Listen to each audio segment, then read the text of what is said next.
देखिए, कुल मिलाकर बीजेपी इसको मुद्दा बनाना चाहती थी, खासतौर से अमित शाह मुद्दा बनाना चाह रहे थे।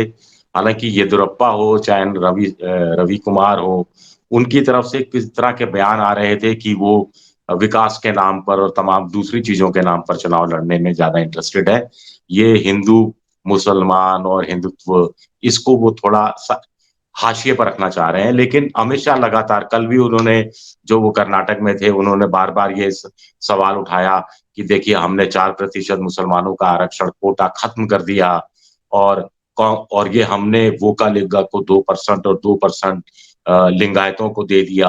अब कांग्रेस कह रही है कि वो सत्ता में आ गई तो दोबारा मुसलमानों को दे देगी। तो मैं कांग्रेस से सवाल पूछना चाहता हूँ कि वो वोका-लिंगा का हिस्सा काटेगी, लिंगायतों का हिस्सा काटेगी, किसका हिस्सा काटेगी?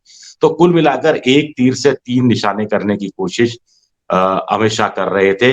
वोका-लिंगा को खुश करना, लिंगायतों को खुश करना और मुसलमानों को नाराज़ करके बहुसंख्यक हिंदू आबादी को खुश कर पोलराइज़ करने की कोशिश करना। सुप्रीम कोर्ट का जो नया आदेश है, उसके बाद से ये सारा मुद्दा फुस हो जाएगा उस रूप में, जिस रूप में अमित शाह चाह रहे थे कि इसको उभारा जाए।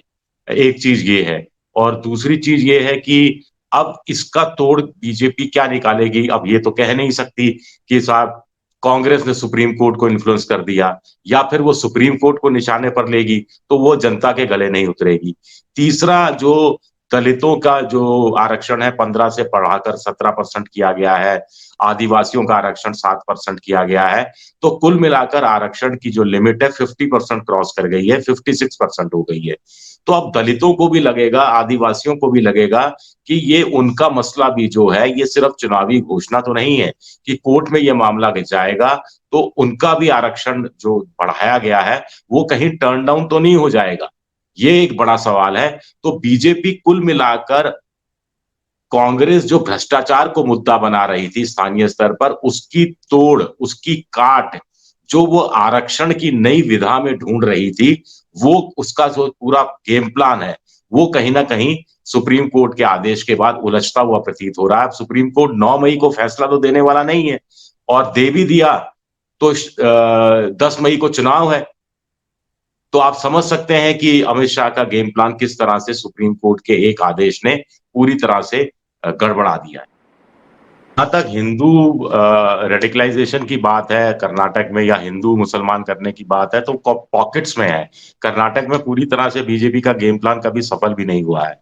तटीय इलाका जहाँ पर श्री राम सेना के कुछ लोगों ने काम किया या फिर संघ का एक हिस्सा वहां काम करता रहा है, उसका भूमिका रही है।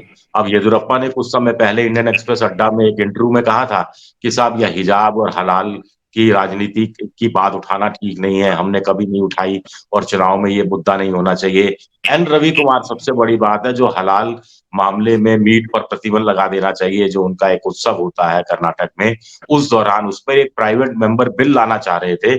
उन तक ने, आज मैं पढ़ रहा था टाइम्स ऑफ इंडिया में, उनमें वो कह रहे हैं कि साहब ये विधानसभा के ये मुद्दे नहीं है। लेकिन अमित शाह इसको जबरदस्त रेले हुए थे कि हिंदू मुसलमान करने के नाम पर। तो कुल मिलाकर उस रूप में तो कोई ज्यादा असर नहीं। ऊपर से जो मुस्लिम वोट है, वो मुझे लगता है कि अब 100% कांग्रेस के पक्ष में और जाना चाहिए। डीके शिव कुमार ने तो पहले ही कह दिया था कि अगर कांग्रेस सत्ता में आई तो वे 4% जो मुसलमानों का रिजर्वेशन हटाया गया वो वापस कर देंगे और ये मैसूर स्टेट के समय से मिल रहा था। ऐसा नहीं है कि अचानक कांग्रेस की सरकार ने धर्म के आधार पर आरक्षण दे दिया था और जनता पार्टी की सरकार रही, मिली-जुली बीजेपी की सरकार रही, येदियुरप्पा की खुद के दम पर सरकार रही और कुल मिलाकर जो बाहर के सहयोग के साथ सहयोग सरकार रही। तो उस दौरान तो बीजेपी को समझ में नहीं आया कि ये धार्मिक आधार पर दिया गया आरक्षण है जिससे मुक्ति मिलनी चाहिए और जब चुनाव से ठीक 1 महीना पहले आपको अचानक याद आता है कि ये धार्मिक आधार पर है, तो जनता, मुझे लगता है कि इस चीज को भी समझ रही होगी और कुल मिलाकर फिर वही बात कि जो बड़ा गेम प्लान था वो उसमें कहीं न कहीं मुझे लगता है कि बीजेपी को बड़ी चोट लगी है सुप्रीम कोर्ट के फैसले के बाद। और आप हमसे जुड़े रहने के लिए सब्सक्राइब करें यूट्यूब पर, फॉलो करें ट्विटर पर और लाइक करें फेसबुक पर। और ज्यादा जानकारी के लिए आपको टाइप करना होगा सिर्फ न्यूज नशा।